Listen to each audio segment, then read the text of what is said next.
Bonjour à tous, merci à l'AFZ de me donner l'opportunité de présenter mes travaux de thèse qui ont été encadrés d'une part par Charlotte Gaillard et Jean-Yves Dourmade pour l'UMR Pégase INRAE et par Christine Larouette de l'INRIA. C'est une thèse qui a été cofinancée d'une part par l'Institut Convergence Agriculture Numérique Digitag et d'autre part par le département FAS d'INRAE. Donc pour le contexte de la thèse, aujourd'hui on constate qu'il y a de plus en plus d'objets connectés d'automates qui sont disponibles au sein des élevages porcins et qui permettraient de répondre justement à certains défis auxquels fait face la production porcine, tels que réduire les coûts d'alimentation qui peuvent être élevés au cours de la gestation des truies ou d'améliorer via un suivi le bien-être des truies gestantes. Et donc, ça fait l'objet au sein de la thèse d'une première synthèse publiée en 2021 dans INRAE Production animale sur l'importance de prendre en compte la santé, le comportement et l'environnement qui peuvent être issus justement de ces objets connectés afin d'améliorer l'alimentation de précision des truies gestantes. Donc finalement, pour la thèse, on est parti d'un constat qui est que lorsque l'on soumet un groupe ou des groupes de truies à des perturbations environnementales, on va avoir une variabilité en termes de réponse à ces perturbations, à la fois à une échelle individuelle, mais aussi à une échelle du groupe. Et donc que ces perturbations environnementales peuvent impacter de manière différente à la fois le comportement, les besoins nutritionnels des truies et leur bien-être. Ainsi, la problématique de la thèse était de se questionner sur comment l'utilisation de données comportementales et environnementales que l'on peut extraire justement de ces objets connectés, de ces automates, peuvent être améliorées l'estimation des besoins nutritionnels et du bien-être des truies en gestation. En effet, aujourd'hui, les objets connectés, les automates, permettent de fournir d'importantes quantités de données, malheureusement qui sont hétérogènes en termes de pas de temps, en termes de sortie. Mais aujourd'hui, grâce à des outils tels que le machine learning, nous sommes en capacité d'analyser ces données. La thèse, elle se découpait en fait en trois objectifs. Le premier, c'était d'évaluer l'effet de perturbations environnementales, à la fois sur le comportement, mais aussi sur les besoins nutritionnels, en soumettant divers groupes de truies à diverses situations au sein de leur environnement.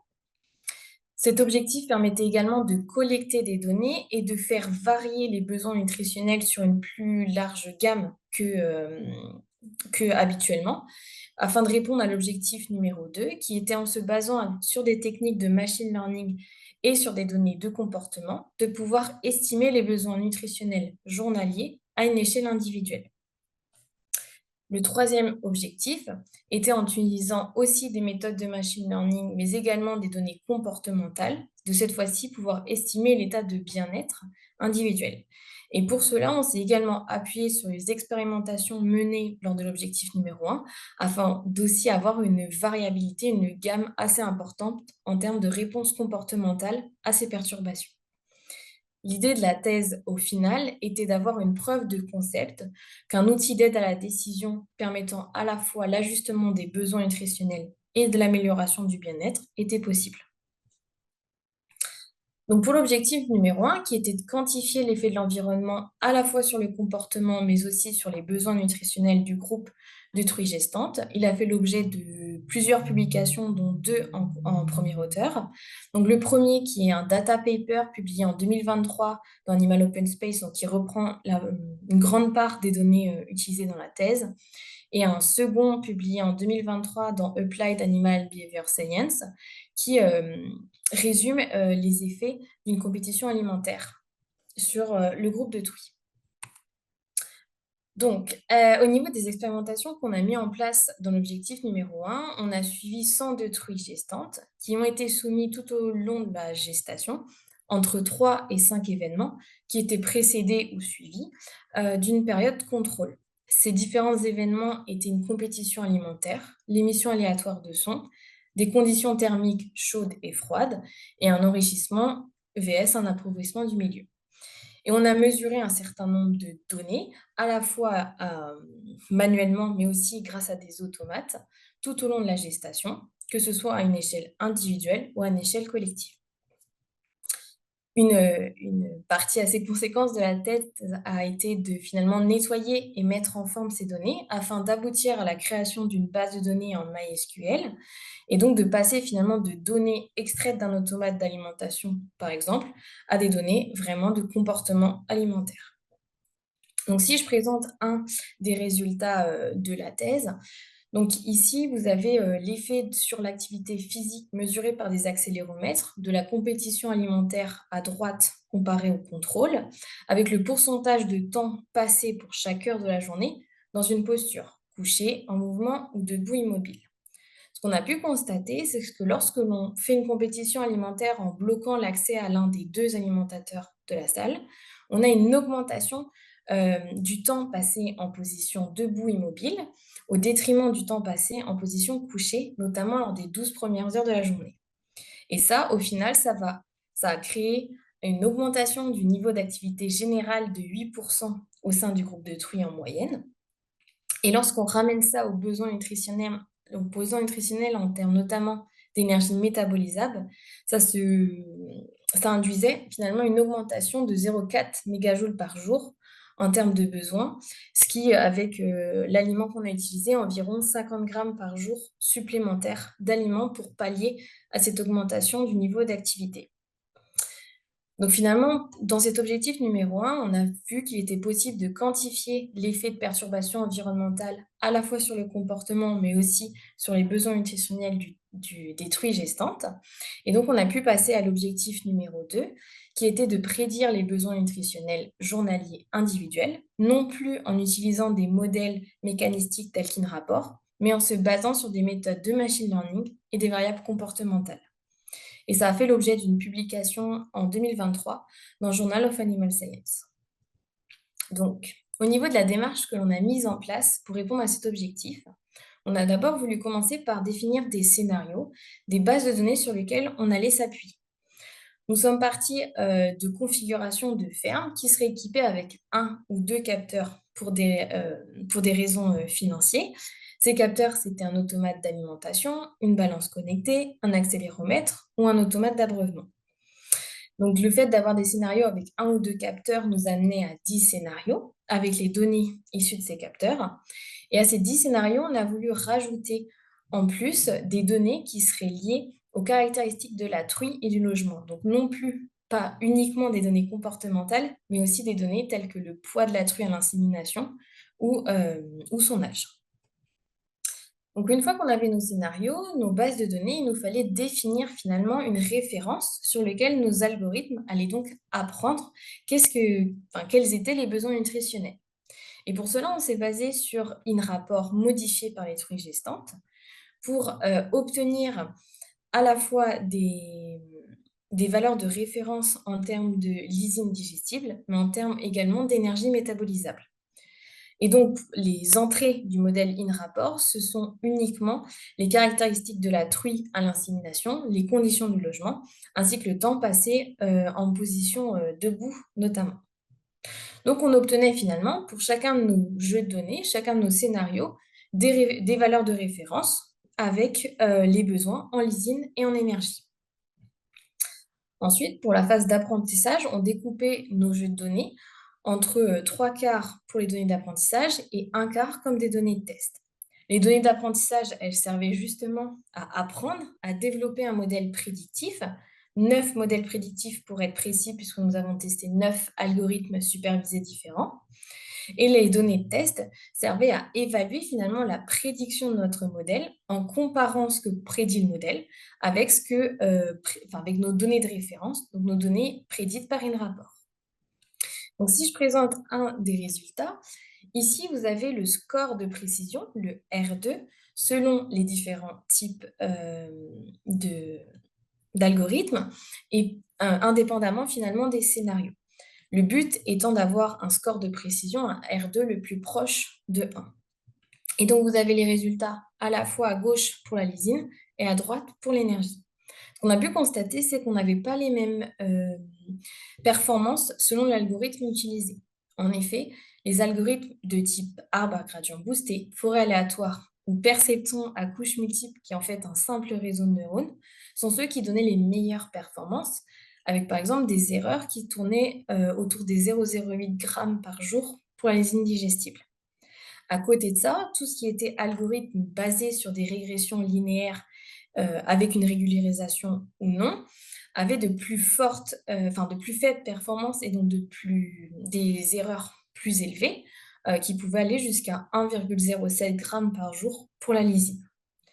Donc finalement, on a pu voir qu'il était possible de prédire les besoins nutritionnels journaliers en se basant sur des données comportementales, sur des techniques de machine learning, mais que les résultats, ils pouvaient être variables à la fois, donc comme ici, selon l'algorithme utilisé, mais aussi selon le scénario, donc selon le capteur utilisé. Ensuite, nous sommes donc passés à l'objectif numéro 3, qui était, je le rappelle, d'estimer l'état de bien-être avec ces mêmes données, ces mêmes techniques. Et ça fait l'objet d'une publication en 2023 dans Scientific Reports. Donc cette fois-ci, pour la démarche, on a pris cette fois-ci 69 truies gestantes qui avaient à la fois, où il y avait à la fois des données sur 48 heures, sur des semaines contrôle et des semaines événements. On a d'abord commencé, afin d'avoir une estimation de l'état de bien-être de nos truies, finalement d'avoir des étiquettes, on a commencé par avoir un clustering des comportements individuels avec un algorithme de camidoïdes. L'idée, c'était de pouvoir regrouper des patterns, des comportements similaires entre des truies, afin d'avoir des profils, des états de bien-être et de santé. Et pour cela, on s'est appuyé sur des données qui avaient été relevées dans la littérature comme reliées au bien-être. Ces données, elles ont été issues d'analyses de vidéos de caméras.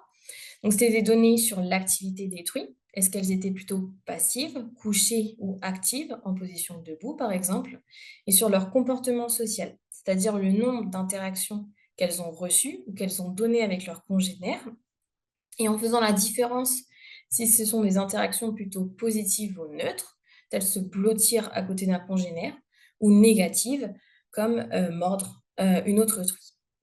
Donc à la fin de cette étape, on a réussi à obtenir finalement 3 clusters, donc 3 états de bien-être et de santé, mais qui étaient en lien avec les perturbations environnementales que nous avons induites.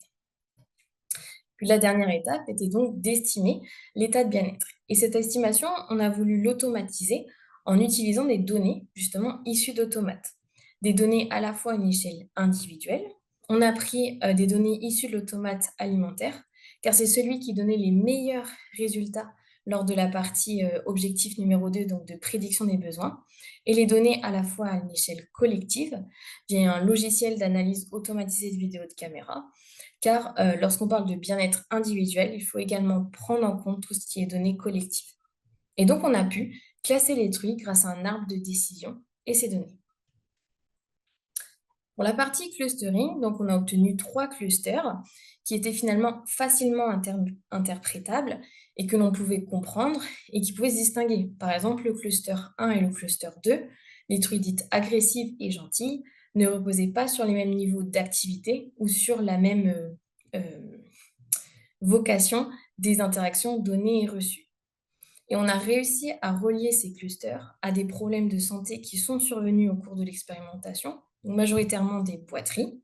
Et donc, par exemple, la proportion de truies agressives parmi les truies qui avaient un problème de santé détecté était de 28%, alors que cette proportion n'était que de 12% sur les truies sans problème de santé détecté au cours de l'expérimentation.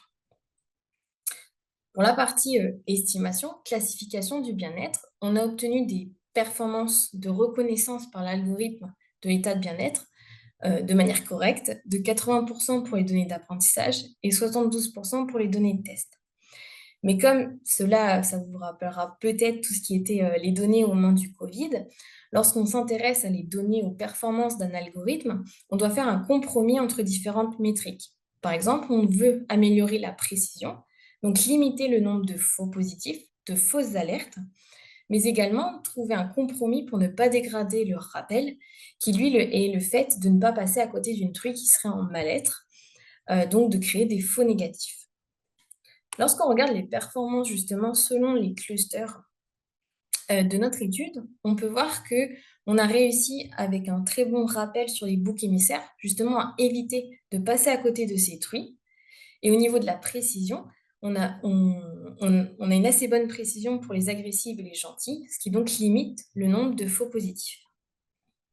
Donc, lors de cette étape, de cet objectif numéro 3, finalement, on a pu voir qu'estimer l'état de bien-être individuel avec des données comportementales et des méthodes de machine learning est également possible. Donc, pour revenir un peu plus sur l'originalité finalement de cette thèse, c'était qu'elle était basée sur les nouvelles technologies. Elle était basée à la fois par un ensemble de données performants qui étaient issus de divers capteurs, à la fois tout ce qui était vision par ordinateur, car elle présente divers avantages en termes d'investissement, en termes de bien-être, mais également de se baser sur des capteurs qui peuvent, pour les éleveurs, avoir un assez bon retour sur investissement. Notamment lorsque l'on parle d'automates alimentaires qui peuvent avoir un coût, il peut également être réduit grâce à l'alimentation de précision, mais aussi en combinant avec un outil qui est capable d'estimer le bien-être. Et on s'est également basé sur des techniques de machine learning, mais des techniques qui soient compréhensibles, qu'on puisse comprendre les sorties et pourquoi l'algorithme fait tel ou tel choix, mais également des techniques qui soient applicables en élevage. Donc, qui soient économes en ressources, qui soient un temps d'analyse qui est compatible avec du temps réel et qui nous permettent de combiner différentes données en entrée. Donc, pour conclure, cette thèse qui s'intéressait à la fois à l'alimentation sur mesure et à la fois à l'estimation du bien-être des truies gestantes, on a pu voir qu'il était possible de quantifier de quantifier l'effet des perturbations environnementales à la fois sur le comportement, mais aussi sur les besoins nutritionnels, et que grâce aux algorithmes de machine learning et à des données comportementales issues de capteurs et d'automates, il était possible de manière précise d'estimer les besoins nutritionnels journaliers et d'estimer l'état individuel de bien-être et de santé des truies logées en groupe. Je vous remercie. Merci beaucoup, Maëva, pour cette présentation très claire et enrichissante. N'hésitez pas à poser vos questions via le bouton Q&R. Si les participants ont des questions à poser à Maëva, c'est le moment. Alors, j'en vois pas pour le moment. Si, il y en a une qui vient d'arriver, donc de la part de Stéphane Ingrand. Pour tenir compte de la connaissance des besoins individuels, il faut donc des investissements pour la distribution.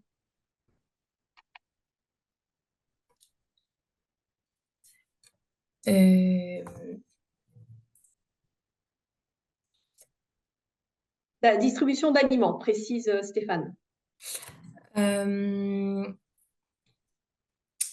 En fait, si je comprends bien la question, lorsqu'on veut faire finalement de l'alimentation de précision, il faut être capable d'avoir un distributeur qui puisse distribuer de manière précise. Donc, c'est pourquoi on s'est justement basé sur un automate alimentaire. Après, l'automate alimentaire, en plus de pouvoir distribuer à chaque individu la dose qu'on a décidée, elle peut également enregistrer son comportement alimentaire. Donc, dans quel ordre au sein du groupe de truies la truie va passer pour accéder à l'aliment, à quel moment, la durée de ses repas, est-ce qu'elle fait un seul repas ou en plusieurs temps. On a un certain nombre de données justement qui peuvent être issues de ces automates, donc qui permet à la fois de mieux comprendre et de pouvoir justement, dans le cas de cette thèse, prédire les besoins individuels, en plus de permettre de distribuer l'aliment. Alors, est-ce que les éleveurs sont équipés avec ces automates? Oui, de plus en plus. Pas dans une vocation en premier lieu de prédire les besoins ou d'étudier le comportement, mais plus dans un souci d'automatiser la distribution avec tout ce qui est raréfaction de la main-d'œuvre et aussi simplification du travail. Il y a de plus en plus d'automates alimentaires qui sont utilisés, que ce soit que ce soit dans le monde ou en France.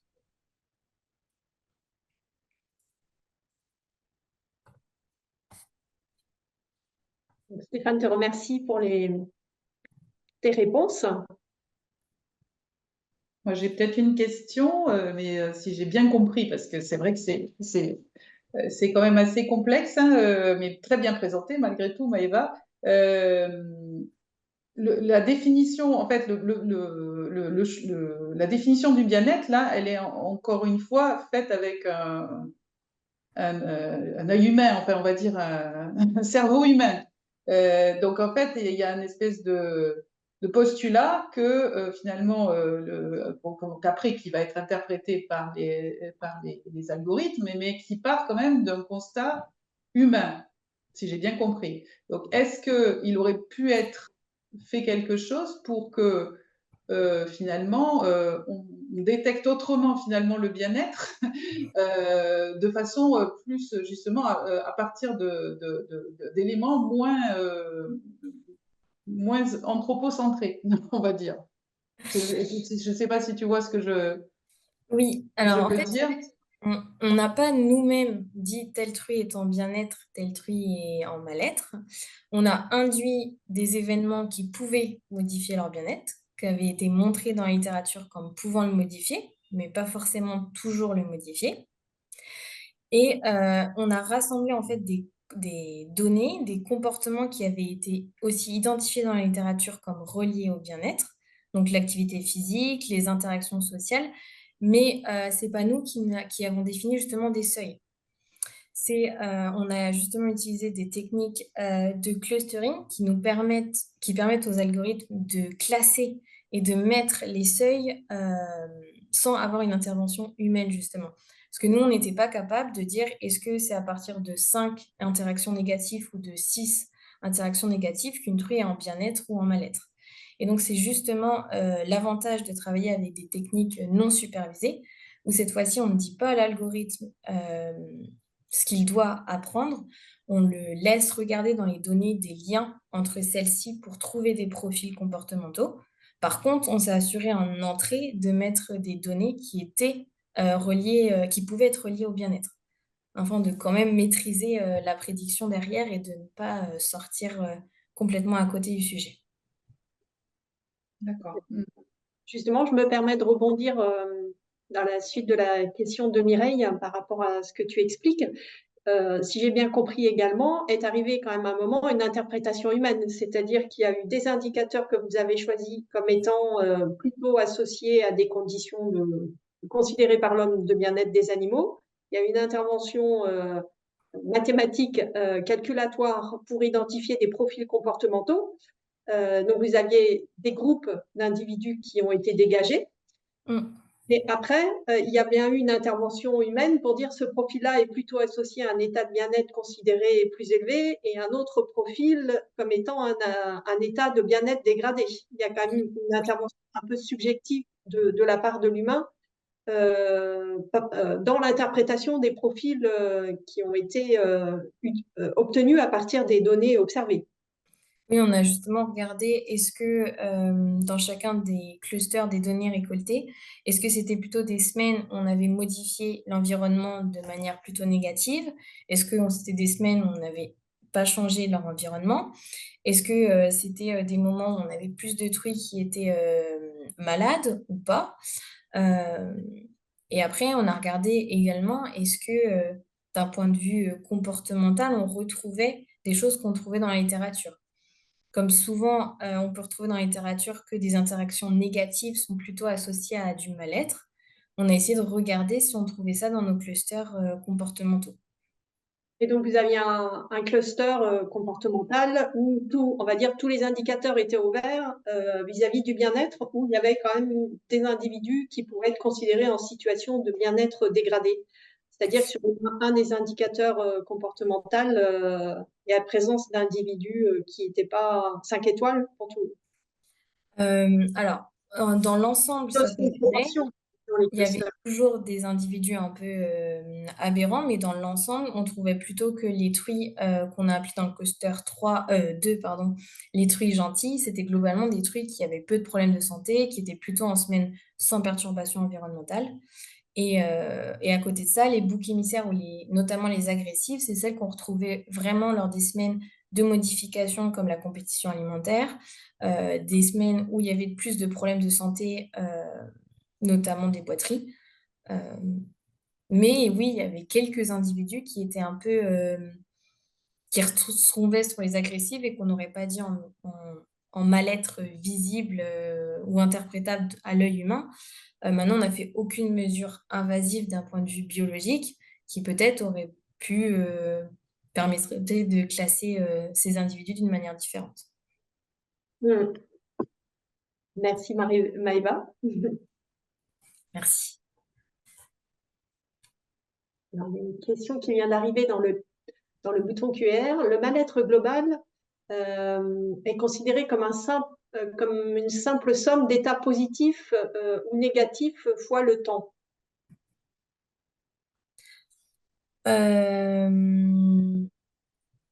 Pas tout à fait, puisqu'on a plutôt comparé à des comportements, des interactions sociales. Donc, c'est plutôt une somme d'interactions positives et négatives, mais également un profil d'activité au cours de la journée. Donc, est-ce que c'était plutôt des trucs qui étaient passifs ou des trucs plutôt actifs?